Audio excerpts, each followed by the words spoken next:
Nah, ini kita berbicara Khilafatul Athar atau Khilafatul Athariyah, yaitu melihat kemiripan, keserupaan sifat, watak, karakter.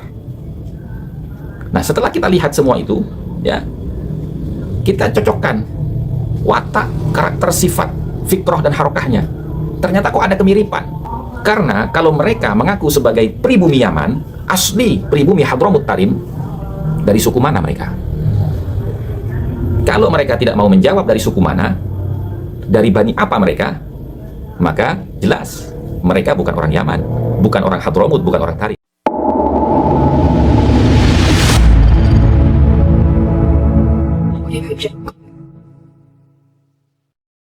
Assalamualaikum warahmatullahi wabarakatuh. Para sahabat-sahabatku, para subscriber, para netizen yang budiman, selamat datang kembali di channel Gus Hasan Asy-Syarif Official. Semoga kita selalu dalam keadaan sehat jasmani dan rohani kita, dimudahkan segala urusan kita, dilancarkan rizki kita, dan diberkahi hidup kita fid dini wad dunya wal akhirah. Amin Allahumma amin. Pada kesempatan video kali ini, saya ingin mengajak teman-teman untuk berpikir secara logika keilmuan, bahwasanya apa yang kami lakukan selama ini itu semuanya berdasarkan hasil penelitian dari semua kitab-kitab sejarah dan juga kitab-kitab ulama ahli nasab. Ketika kita mengangkat satu tema tentang kemiripan karakteristik watak dan pergerakan Ba'alawi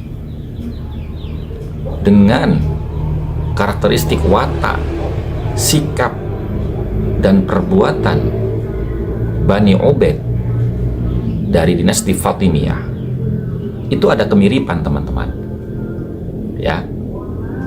Polanya, fikroh dan harokahnya itu ada kemiripan.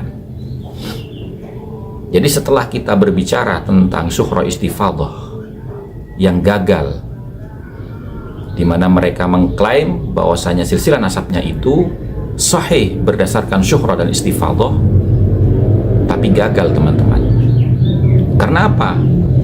Karena tidak memenuhi syarat daripada keabsahan nasab berdasarkan syuhrah dan istifadah. Di antara gagalnya syarat mereka itu adalah intifa'ul mu'aradati fil umumi wal khusus. Tidak adanya penolakan secara umum maupun secara khusus. Dan ternyata setelah kita tarik benang merah dari sejarah kelam mereka, baik dari eksternal maupun internal. Maksud kami, internal itu mereka yang menceritakan sendiri, eksternal itu orang lain yang menceritakan. Banyak penolakan-penolakan dari awal sampai akhir di abad ke-13 akan keabsahan nasab mereka, baik secara umum maupun secara khusus. Kemudian awil watha'iqil bayyinat, atau adanya dokumen-dokumen yang berisi keterangan yang bertolak belakang dengan pernyataan syuhra istifadahnya nasab mereka. Artinya apa? Syuhra istifadah tidak boleh bertentangan dengan catatan sejarah para an-nasabah. Ini yang membuat mereka gagal di dalam klaim keabsahan nasabnya telah syuhrah wal istifadah. Kemudian tentu saja kaedah yang kedua, yaitu kutubun nasabin al-abdal, kitab-kitab ulama nasab yang berkesinambungan. Ternyata silsilah nasab mereka itu terputus sanad periwayatannya sesuai dengan apa yang dinyatakan oleh Kiai Imad dan teman-teman yang lain selama 550 tahun. Karena semua kitab-kitab nasab sejak abad ke-10 sampai sekarang setelah kita teliti, itu hanya mengerucut kepada satu sumber. Apabila menyebutkan nama Abdullah sebagai putra daripada Ahmad bin Isa, maka sumbernya itu pasti adalah kitabnya Al-Janadi, yaitu As-Suluk fi Tabaqatil Ulama'i wal Muluk di abad ke-8 Hijri. Apabila menyebutkan nama Ubaidillah sebagai putra daripada Ahmad bin Isa, maka pasti sumber rujukannya mengerucut kepada Al-Burqatul Musiqah yang ditulis oleh Syekh Ali bin Abu Bakar Asy-Syakran. Otomatis dengan ini maka tertolak secara ilmiah berdasarkan kaedah ilmu nasab di dalam kitab Al-Muqaddimat, dalam kitab Muqaddimat fi Ilmil Ansab, la yuhtajju bi kathratil masadir idza kanat kulluha tunqalu min aslin wahid. Ya, janganlah berargumentasi dengan banyaknya sumber-sumber.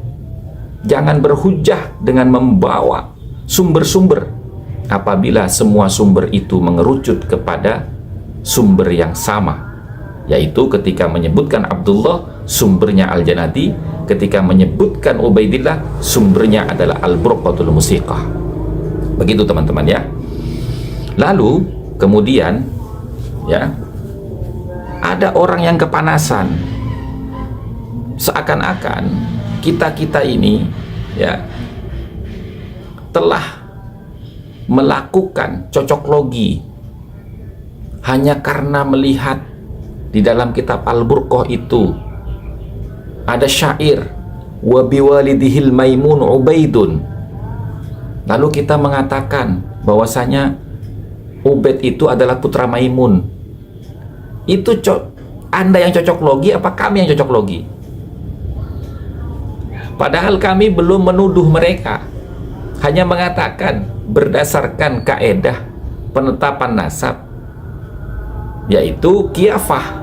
Kiafah kan dibagi dua, ada kiafatul bashar, ada kiafatul athar. Atau menurut Kiai Ja'far Shadiq Fauzi Batu Ampar, ada kiafatul basyariyah, ada kiafatul athariyah. Tapi kami belum memastikan. Kami butuh korinah-korinah, dan ini sedang penelitian. Jadi tunggu saja, pasti akan ketahuan di pendatang.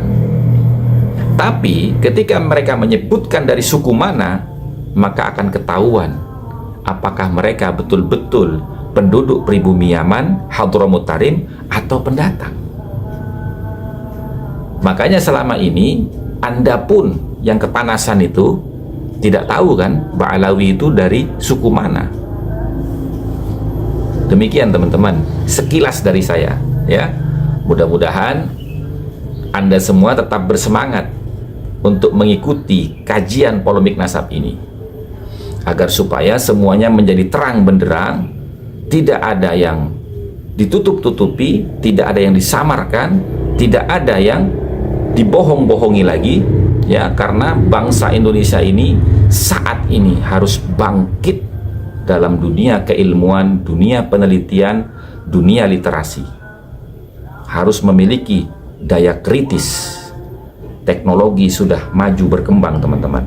Kita sudah mudah untuk mengakses semua informasi yang ada di luar negara kita, apalagi yang ada di dalam negara kita. Demikian dari saya, tetap semangat berjuang. Wabillahi taufiq wal hidayah wal afu minkum. Tsumma assalamu alaikum warahmatullahi wabarakatuh.